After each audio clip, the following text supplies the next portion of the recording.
Hey guys, welcome back to the Reinhardt's Rundown.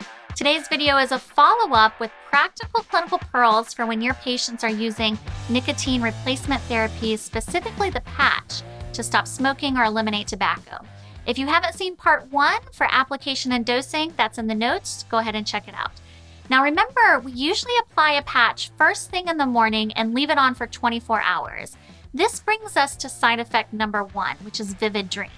Sleep disturbance, vivid dreams sometimes can be experienced with nicotine patches. So if this occurs, advise the patient to remove it before bedtime. They can wear the patch for about 12 or 16 hours instead of the full 24. That'll reduce the intensity and frequency of those dreams. Number 2, itching or tingling, sometimes even a mild burning feel patients can report. This is relatively normal. It should last about 15 minutes, maybe up to an hour, and the skin might even be mildly red after removing the patch, but this should be a day maximum.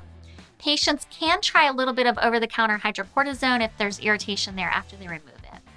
Now, sometimes if a rash appears, it can be the adhesive rather than the nicotine itself. We would also consider switching brands here to see if a different adhesive type might be less irritating to the skin.